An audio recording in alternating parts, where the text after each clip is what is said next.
ये एक detailed one shot series है, डिस्क्लेमर खुद पढ़ लेना।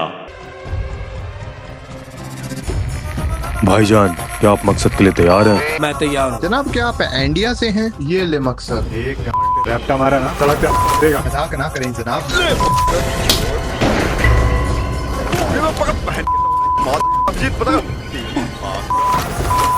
ये है मकसद 100 मार्क्स का। मकसद सीरीज में आप सभी लोग का दिल से वापस से स्वागत है। आज हम लोग कवर अप करने वाले हैं यूनिट नंबर 6 है, जिसको हम लोग चैप्टर नंबर 6 कह लो, जिसका नाम है बायोमैकेनिक्स एंड स्पोर्ट्स। क्लास 12 के पॉइंट ऑफ व्यू से रहेगा। और याद रखिएगा, जो भी चीजें पढ़ रहे हैं वो न्यू सिलेबस के अकॉर्डिंग है। तो अगर ये वीडियो देख रहे हो तो मेरी गारंटी है कि 100 मार्क्स आराम से आने वाले। करना क्या है, वीडियो देखना है, उसके बाद क्वेश्चंस की प्रैक्टिस मेरे इस क्वेश्चन बैंक के साथ कर लेना है। इसके अंदर आप लोग को मिल रहे हैं chapter wise topic wise solve paper, पिछले 10 साल के सॉल्व पेपर्स, क्योंकि प्रीवियस ईयर के क्वेश्चन ही पी के अंदर मैक्सिमम टाइम रिपीट होते हैं, इंक्लूडिंग कॉम्पिटेंसी क्वेश्चन, साथ में मिलेगा mind maps, keywords, answer tips और साथ में सैंपल पेपर भी, तो जो आपकी प्रिपरेशन को बेस्ट बना देगा। तो वीडियो को देखने के बाद क्वेश्चंस को लगा लेना मेरे इस क्वेश्चन बैंक के साथ। अगर अभी तक इसको ऑर्डर नहीं करे हो तो Amazon की डिस्काउंट लिंक मैं आप लोगों को दे दे रहा हूं, जल्दी से जाइए, ऑर्डर करिए और अपनी प्रिपरेशन को बेस्ट बनाइए। तो दोस्तों, इस चैप्टर के अंदर हम लोग क्या क्या पढ़ने वाले, तो ये सारे टॉपिक्स को हम लोग पढ़ने वाले जो न्यू सिलेबस के अकॉर्डिंग आप लोग के लिए होने वाला है। तो चलिए सबसे पहले समझ लेते हैं इसकी डेफिनेशन की बायोमैकेनिक्स आखिर होता क्या है। तो बायो मतलब होता है बेसिकली लाइफ, और मैकेनिक्स मतलब होता है कि कैसे बॉडी का मूवमेंट हो रहा है। तो सिंपल वे में अगर मैं आपको बायोमैकेनिक्स समझाने की कोशिश करूं तो ह्यूमन बॉडी कैसे मूव करती है और उसके मूवमेंट में साइंस कैसे अप्लाई होती है, उसके ऊपर एक कंप्लीट स्टडी करना ही कहलाता है दोस्तों बायोमैकेनिक्स। तो एक बार डेफिनेशन देख लेते हैं। It is the science of the movement of a living body including how muscles, bones, ligament work together to produce a respective movement. I hope clear है। जैसे यार, अगर मैं बॉलिंग कर रहा हूं तो कैसे मेरा शोल्डर एक्ट करेगा, उसके मूवमेंट को एनालाइज करना। मान लीजिए मैं लॉन्ग जंप करने वाला हूं तो कैसे मेरे पैरों से मैक्सिमम फोर्स एक्सर्ट होने वाला है with the help of gravity and friction. ये भी बायोमैकेनिक्स की एक स्टडी कहलाएगी। तो आई होप तुम लोग को बायोमैकेनिक्स समझ में आ गया। इसमें सबसे पहला जो टॉपिक आप लोग को देखना है वो है Newton's law of motion and their applications. बाकी वीडियो में आगे बढ़ने से पहले मैं आपको बताना चाहता हूं, मेरे फिजिक्स और केमिस्ट्री के 2 चैनल है, इसमें भी क्लास 12 का तगड़ा कंटेंट आप लोग को मिल रहा है, तो इनको भी सब्सक्राइब जरूर कर लीजिएगा। तो चलिए जान लेते हैं न्यूटन्स के लॉ के बारे में। तो न्यूटन का पहला लॉ बचपन में पढ़ी होंगी, इसको कहते हैं law of inertia. Law of inertia ये कहता है कि कोई भी ऑब्जेक्ट तब तक के रेस्ट पे रहेगा जब तक कि कोई उस पर एक्स्ट्रा फोर्स ना लगा दे, या कोई भी ऑब्जेक्ट तब तक के मूव करता रहेगा जब तक कि कोई इसको रोक ना ले। वो कॉन्सेप्ट कहलाता है न्यूटन्स का फर्स्ट लॉ ऑफ मोशन। मान लेते हैं कि ये बॉल है, ये बॉल तब तक रेस्ट पे रहेगी जब तक कि कोई इसको लात मार के फेंक ना दे, या तब तक कि मूव करते रहेगी जब तक कि कोई इसको रोक ना ले। ये कहलाता है न्यूटन का फर्स्ट लॉ, जिसको कहते हैं लॉ ऑफ इनर्शिया। इसके अलावा न्यूटन का जो लॉ है वो आप लोग को हैमर थ्रो में लगते हुए देखने को मिलता है। जब आप लोग रेसलिंग कर रहे हो उस दौरान पे किसी ओपोनेंट को लिफ्ट कर रहे हो उस दौरान भी लग रहा है, स्प्रिंट रेस के दौरान भी लग रहा है। तो इन एग्जांपल्स को जरूर मेंशन करके आना एग्जाम में। अब बात कर लेते हैं न्यूटन के सेकंड लॉ के बारे में, जिसको हम लोग कहते हैं लॉ ऑफ एक्सेलरेशन। इसका एक और नाम है लॉ ऑफ मोमेंटम। तो दोनों एग्जामिनेशन में पूछा जा सकता है। तो न्यूटन के सेकंड लॉ में न्यूटन ने अपनी माँ के बारे में समझाया। मेरे पास बिल्डिंगें हैं, प्रॉपर्टी है, बैंक बैलेंस है, बंगला है, गाड़ी, क्या है तुम्हारे पास? मेरे पास माँ है। ऐसा समझ लो था, कुछ भी मैं मतलब बोल दिया लेम जो, बट माँ के बारे में मतलब F which is equal to ma। तो F यहाँ पे हो गया फोर्स, M हो गया मास उस स्पेसिफिक ऑब्जेक्ट का, और A हो गया यहाँ पे एक्सेलरेशन।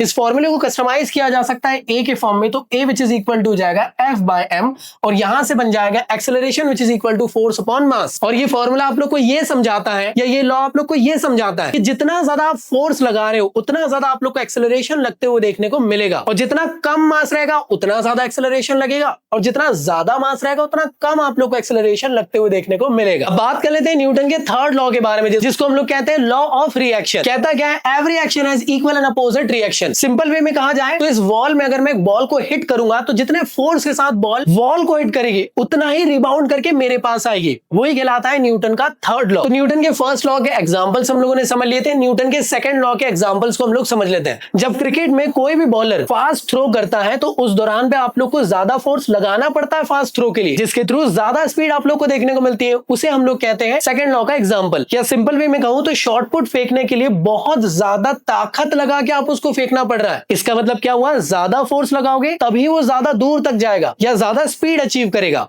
ये भी इसका एग्जांपल हो सकता है। लॉ ऑफ रिएक्शन, या जिसको हम लोग न्यूटन का थर्ड लॉ कहते हैं दोस्तों, इसके अंदर एग्जांपल्स की अगर बात करी जाए तो इसका सबसे बढ़िया एग्जांपल है वो है जब आप लोग लॉन्ग जंप के अंदर एथलीट ग्राउंड को पुश करता है दोस्तों, तो ग्राउंड उतना ही फोर्स उस पर रिबाउंड लगाता है, जिसकी वजह से एथलीट ज्यादा ऊपर तक के फ्लाई कर पाता है। सेम स्विमिंग में जब आप लोग पानी को पीछे पुश करते हो तो पानी आप लोग को आगे की तरफ पुश कर देता है। तो ये चीजें तो मेरे ख्याल से तुम लोग को क्लियर हो गई होंगी। बाकी जो भी टॉपिक मैंने आपको न्यूटन के लॉ के बारे में पढ़ाया उसके रिगार्डिंग कुछ एमसीक्यू क्वेश्चंस आप लोग के लिए लेकर आया हूं, प्लीज उसको पॉज करके आंसर करें। बाकी दोस्तों इस टॉपिक के रिगार्डिंग कुछ प्रीवियस ईयर के क्वेश्चन और हॉट क्वेश्चंस लेकर आया हूं जो मैक्सिमम टाइम एग्जामिनेशन में रिपीट हुए हैं।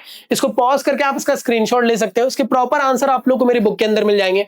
मैंने हर एक क्वेश्चन के पेज नंबर यहाँ पे इंक्लूड कर दिया हूं सो दैट आप लोग को दिक्कत ना आए इसको ढूंढने में। तो आई होप तुम लोग को यहाँ तक ये चीजें क्लियर हो गई होगी। अब बढ़ते हैं नेक्स्ट टॉपिक की तरफ जो रहने वाला है टाइप्स ऑफ लीवर और उनकी एप्लीकेशंस। तो चलिए सबसे पहले समझ लेते हैं कि आखिर लीवर क्या चीज होती है। तो लीवर को अगर सिंपल वे में समझा जाए तो सिंपली एक ऐसी मशीन है जहां पे एक रिजिड स्ट्रक्चर होता है जिसे हम लोग कहते हैं फल्क्रम, और उसके अराउंड पे सारे मूवमेंट्स आप लोग को देखने को मिलते हैं। तो ये तो मशीन के पॉइंट ऑफ व्यू से समझ लिए। तो सेम ऐसे हमारी बॉडी के अंदर भी एक रिजिड स्ट्रक्चर होता है और उसके अराउंड आप लोग को मूवमेंट देखने को मिलते हैं। तो सेम मैं ये कह सकता हूं जैसे मशीन्स में लीवर एक्ट करते हैं वैसे हर इंसान के अंदर भी लीवर एक्ट करता है। तो इंसान के अंदर जो लीवर का कॉन्सेप्ट है वो आप लोग को बोन्स, जॉइंट्स और मसल्स के फॉर्म में देखने को मिलेगा। तो बेसिकली अगर लीवर की बात करी जाए तो लीवर के अंदर क्या क्या चीजें होती है, एक होता है रिजिड स्ट्रक्चर जिसको हम लोग यहाँ पे कहते हैं बोन्स, एक होता है दोस्तों मसल्स जहां पे फोर्स एक्सर्ट होने वाला है, सेम होता है एंगुलर मोशन जहां पे आप लोग को टर्निंग मूवमेंट देखने को मिलेगा, फिर होता है एक फिक्स पॉइंट जिसे हम लोग कहते हैं जॉइंट, और सिंपल वे में कहा जाए तो फल्क्रम वर्ड आपको यूज करना है, और एक होता है लोड या जिसको हम लोग कहते हैं रेजिस्टेंस, जिस भी स्ट्रक्चर को आपको उठाना है। मान लीजिए बॉल को मैं उठा रहा हूं तो बॉल यहाँ पे बेसिकली क्या है, लोड है, या लोड को कई बार हम रेजिस्टेंस वर्ड भी यूज करते हैं। तो चलिए समझ लेते हैं टाइप्स ऑफ लीवर। तो लीवर के जब भी हम लोग टाइप्स जानेंगे तो उस दौरान में आप लोग को तीन चीजों पे ध्यान देना है, वो है फल्क्रम कहां लग रहा है, लोड कहां पे आप लोग को एक्ट होते हुए देखने को मिल रहा है, और एफर्ट कहां से लग रहा है। टाइप 1 या जो क्लास 1 टाइप का आप लोग को या क्लास 1 टाइप का आप लोग को जो लीवर है उसमें हमेशा याद रखिएगा फल्क्रम बीचों बीच होता है और एक तरफ फोर्स होता है और एक तरफ लोड देखने को मिलता है। इसका सबसे बढ़िया एग्जांपल है सीसॉ, जिसके अंदर आप लोग ऑब्जर्व करते होंगे कि बीचों बीच यहाँ पे फिक्स जॉइंट रहता है और लोड आप लोग इस तरफ लगा रहे हो और फोर्स यहाँ पे लगते हुए देखने को मिल रहा है। सेकंड होता है आप लोग का सेकंड क्लास लीवर, जिसमें बीच में आप लोग को हमेशा लोड देखने को मिलेगा। फल्क्रम किसी एक कोने पे होगा और फोर्स किसी दूसरे कोने पे आप लोग को लगते हुए दिखेगा। इसका सबसे बढ़िया एग्जांपल कुछ इस तरीके से है कि आप टो के बल अपनी बॉडी को ऊपर लिफ्ट कर रहे हो, तो देखो फल्क्रम आप लोग का ये पोर्शन हो गया, आपका बॉडी का वेट नीचे लगेगा मतलब लोड नीचे लगेगा, और आप जो एफर्ट लगाओगे मतलब मसल से जो बॉडी को लिफ्ट करोगे वो आप लोग का हो गया ऊपर की तरफ फोर्स। थर्ड क्लास लीवर में हमेशा याद रखना बीचों बीच में फोर्स होगा और किसी एक तरफ फल्क्रम होगा और उसके अपोजिट टाइम में आप लोग को लोड देखने को मिलेगा। इसका सबसे बढ़िया एग्जांपल है कि किसी बॉल को या किसी लोड को आप लोगों ने हाथ में पकड़े हुए, तो इस दौरान में जो आप लोग का जो एल्बो है वो फल्क्रम बन जाएगा, जो भी चीज आपने उठाया वो रहेगा, और उसको उठाकर रख रहे हो इसलिए ऊपर की तरफ आप फोर्स लगा रहे हो, तो फोर्स लग कहां से रहा है, वो लग रहा है आप लोग की मसल से। एग्जामिनेशन में बेसिकली कुछ इसी तरीके से आप लोग को डेफिनेशन को एक्सप्लेन करना है with the help of diagram. तो मेरे ख्याल से तुम लोग को यहां तक ये चीजें क्लियर हो गई होगी। अब एक बार देख लेते हैं कि फर्स्ट क्लास लीवर की डेफिनेशन कैसे बनेगी। तो यहाँ पे वही चीज आपको लिखना है कि फल्क्रम को मिड में रखना है, एफर्ट और लोड के, ऐसे करके आपकी डेफिनेशन बन जाएगी। और इसमें आप लोग एक आधा एग्जाम्पल दे सकते हो with the help of diagram. सबसे बढ़िया है सीसॉ का आप लोग एग्जांपल दे देना और प्रॉपर उसका इस तरीके से एक डायग्राम भी बना देना। अगर सेकंड क्लास लीवर की बात करी जाए तो इसमें आप लोग को लिखना है कि लोड मिडल में रहता है between the fulcrum and the effort. इसका सबसे बढ़िया एग्जांपल दे सकते हो आप लोग, टो के बल पे अपनी बॉडी को ऊपर लिफ्ट करते हो, तो इस तरीके से आप लोग दोनों पैर बना देना। ये नॉर्मल तरीके से पैर हो गया, बता देना कि यहाँ फल्क्रम है, बॉडी का लोड नीचे लग रहा है लेकिन आप फोर्स ऊपर लगाओगे तभी तो आप लोग इस तरीके से टो के बल उठ पाओगे। थर्ड क्लास लीवर में आप लोग क्या कहोगे कि जो एफर्ट है वो मिडल में लगता है between the fulcrum and the load, और इसका सबसे बढ़िया एग्जांपल है बाइसेप कर्ल्स। जब आप लोग करते हो उसके लिए आप लोग कुछ इस तरीके से एग्जांपल भी दे सकते हो, जैसे यहाँ पे हम लोगों ने यहाँ पे एग्जांपल दिए, आपकी जो एल्बो जॉइंट है वो फल्क्रम हो गई, यहाँ पे आप लोग ऐसा एक डंबल बना देना कि ये लोड हो गया, इसको उठाने के लिए फोर्स ऊपर लगाओगे तो लगेगा कहां से, मसल से लगेगा। तो मेरे ख्याल से आप लोग को समझ में आ गया होगा, आगे है ना पक्का, आया कि नहीं आया सच बताओ क्योंकि सच में कंफ्यूजिंग हो जाता है। फर्स्ट क्लास लीवर सीसॉ का एग्जांपल, बीचों बीच जॉइंट फिक्स है। सेकंड वाला जो एग्जांपल है इसमें बेबी की हाइट छोटी है, वो आपको हग करने या मतलब किस करने आ रही है तो वो अपने टो को ऊपर करेगी, तो उस दौरान वो सेकंड क्लास लीवर लगाएगी। और बेबी को गोदी में उठाते टाइम अगर जो आप लोग यहाँ पे लीवर एक्ट कर रहा है वो है थर्ड क्लास लीवर, आई होप क्लियर है। तो चलिए बढ़ते हैं नेक्स्ट टॉपिक की तरफ, जो है आप लोग का इक्विलिब्रियम और सेंटर ऑफ ग्रेविटी क्या चीज होती है। बहुत बेसिक सी टॉपिक है। इक्विलिब्रियम एक ऐसी कंडीशन होती है जहां पे आपकी बॉडी कंप्लीटली बैलेंस रहती है एक रिस्पेक्टिव पॉइंट पे, उसे कहा जाता है इक्विलिब्रियम। सिंपल वर्ड में अगर मैं कहूं, जैसे आप लोग एग्जांपल यहां पे देख रहे होंगे, ये सीसो का एग्जांपल है। मान लीजिए इसकी 60 kg वेट है और सेम इसका भी 60 kg वेट है, तो होगा क्या, सीसो कंप्लीटली बैलेंस हो जाएगा एक रिस्पेक्टिव पॉइंट पे, तो ये कहलाएगा इक्विलिब्रियम। इक्विलिब्रियम कब अचीव नहीं होगा, अगर यहाँ 61 kg होगा वेट और यहाँ 62, जिससे कि ये जो स्ट्रक्चर ये बैलेंस नहीं रह पाएगा और ये अनइक्विलिब्रियम के केस के अंदर आ जाएगा। अब इक्विलिब्रियम के बेसिकली टाइप्स होते हैं दोस्तों, तो जो सबसे पहला टाइप है वो है स्टैटिक इक्विलिब्रियम। मतलब आपकी बॉडी स्टैटिक पोजीशन में क्या बैलेंस रह पा रही है, जैसे मैं खड़ा हूं,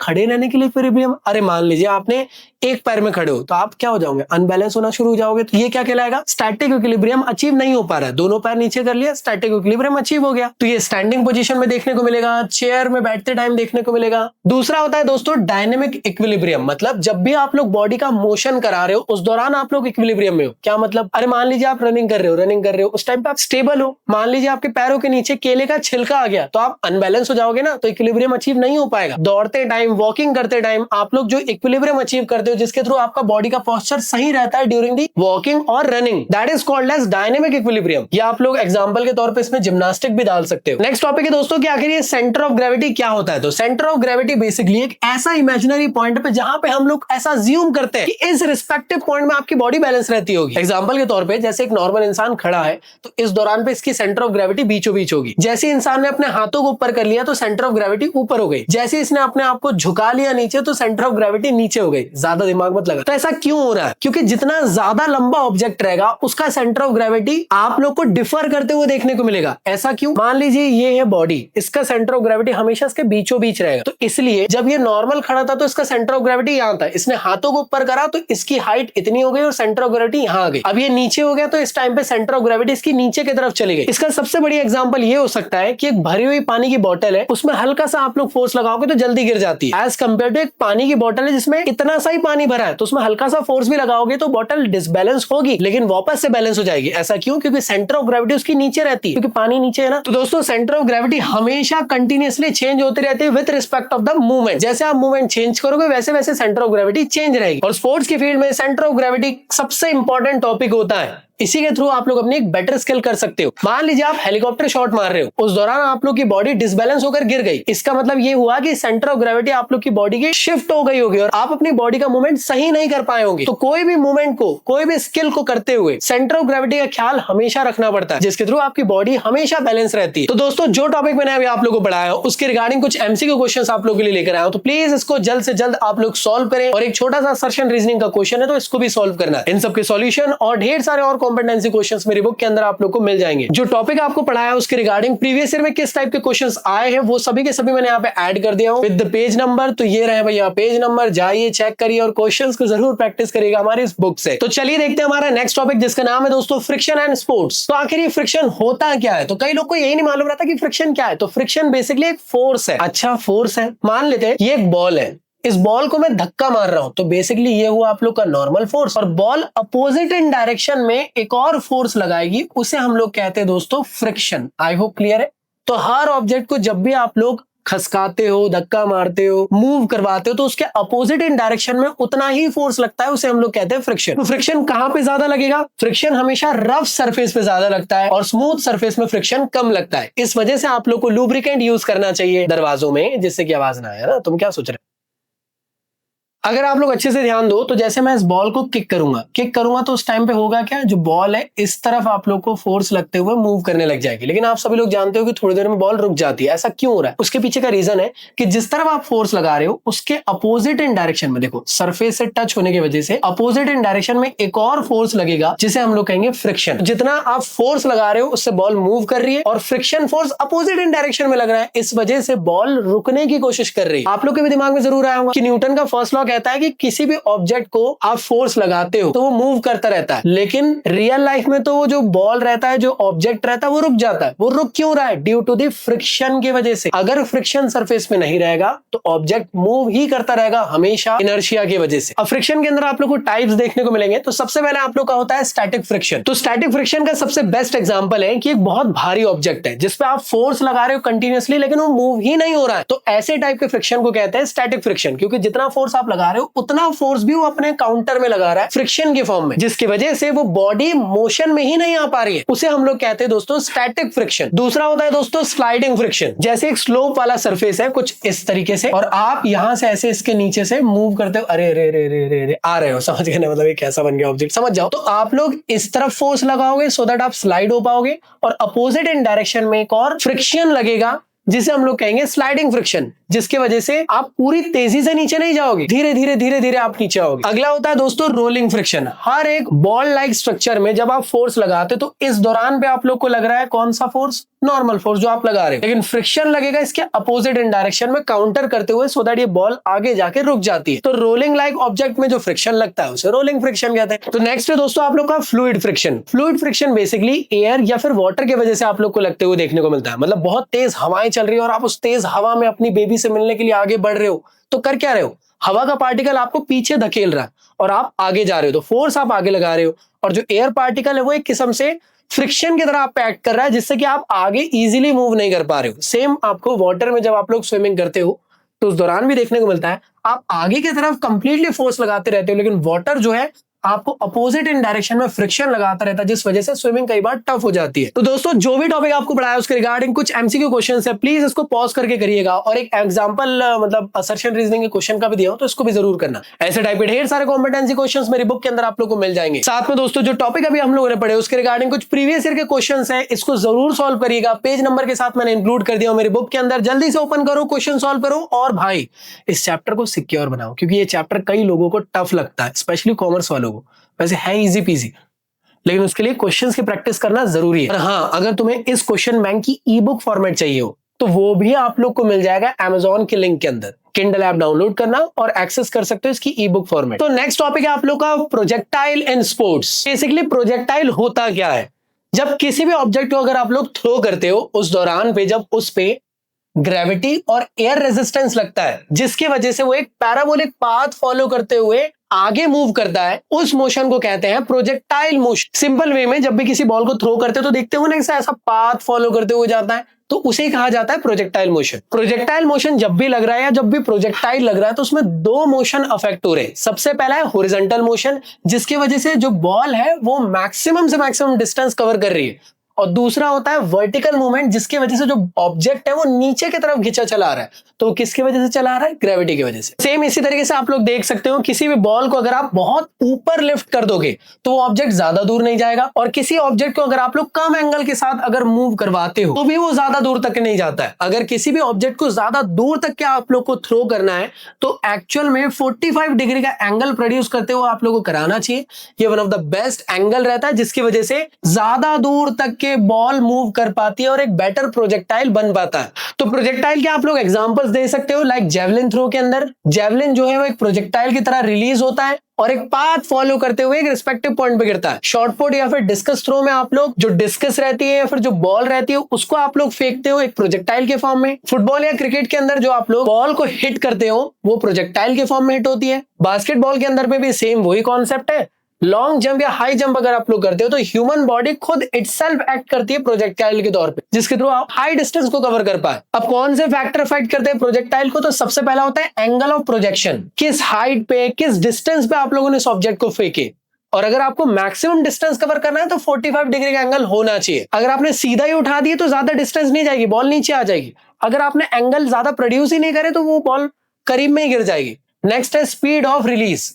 हाँ 45 के एंगल से तो फेंक रहे हो, लेकिन लुल्लू पुल्लू की तरह फेंक रहे हो, कोई ताकत ही नहीं लगा रहा, तो बॉल क्या आगे बढ़ेगी? जितना स्पीड या जितना फोर्स लगाया जाएगा उतना ज्यादा आप लोग को प्रोजेक्टाइल ट्रेवल करते हुए देखने को मिलेगा। नेक्स्ट होता है हाइट ऑफ रिलीज। तो हाइट रिलीज पॉइंट इंक्रीज कर देता है दोस्तों कि कितने देर तक के वो हवा में रहेगा ऑब्जेक्ट। नेक्स्ट है एयर रेजिस्टेंस या स्पिन। तो एयर रेजिस्टेंस मतलब जैसे अगर बहुत तेज हवा वगैरह चल रही तो उसकी वजह से क्या होगा, कोई भी रिस्पेक्टिव जो ऑब्जेक्ट है, सकता है वो अपना कर्व थोड़ा सा टेढ़ा मेढ़ा कर ले, या हो सकता है उसका जो ऑब्जेक्ट है वो स्विंग करने लग जाए, जिसकी वजह से प्रोजेक्टाइल का कर्व चेंज हो सकता है। और अगला होता है ग्रेविटी, जिसकी वजह से जो ऑब्जेक्ट है वो नीचे आ जाता है, वरना फेंके तो सीधा अंतरिक्ष में चला गया, ऐसा ना हो। वैसे ऐसा होगा भी नहीं क्योंकि ग्रेविटी इसको नीचे खींच लेगी, और जिसकी वजह से हाइट और डिस्टेंस इसकी रिड्यूस हो जाती है। बाकी दोस्तों जो टॉपिक अभी पढ़े उसके रिगार्डिंग कुछ एमसीक्यू क्वेश्चंस आप लोग के लिए लाया हूं। असर्शन रीजनिंग का भी एक क्वेश्चन है, प्लीज इसको भी सॉल्व करें। और ऐसे डिफरेंट क्वेश्चंस आप लोग को मेरे कॉम्पिटेंसी लेवल वाले क्वेश्चंस मेरी बुक में मिल जाएंगे। तो दोस्तों जो अभी टॉपिक पढ़े उसके रिगार्डिंग कुछ प्रीवियस ईयर और हॉट क्वेश्चंस आप लोग को दिखा रहा हूं। ये रहे सारे के सारे क्वेश्चंस, तो इसको सॉल्व करना है। विद पेज नंबर के साथ दे दिया हूं, तो जल्दी जाइए बुक के पेज नंबर्स को ओपन करिए और यहाँ पे इन क्वेश्चंस को सॉल्व करें। जितने भी क्वेश्चंस दिया हूं ये one of the most important question है, और कैसे आंसर्स को फ्रेम करना है वो सारी चीजें मैंने बुक के अंदर ऐड कर दिया हूं। और इसके अलावा ढेर सारे 1500 से भी ज्यादा क्वेश्चंस बुक के अंदर मिल जाएंगे। तो वीडियोस देखने के बाद बस क्वेश्चंस लगा लो यार, 100 मार्क्स गारंटीड है। डिस्क्रिप्शन में Amazon की डिस्काउंट लिंक दे दिया हूं, जल्दी से जाएं ऑर्डर करें और तुम्हारी भैया की इस बुक को सक्सेसफुल बनाओ। बाकी दोस्तों नोट्स की लिंक डिस्क्रिप्शन में दे दिया हूं, आप लोग वेबसाइट या फिर एप्लीकेशन से जाके इसको डाउनलोड कर सकते हो। नॉर्मली आपको प्रिंट आउट कराना है, 43 पेजेस के नोट्स है, सफिशिएंट रहेंगे आप लोग के रिवीजन के लिए। तो चलिए एंड करते हैं आज के इस वीडियो को, मिलता हूं नेक्स्ट वीडियो में। जब तक के लिए गुड बाय। पढ़ाई करते रहो, सदा सेक्सी रहो मेरे स्टूडेंट्स, मेरी जान। Bye bye.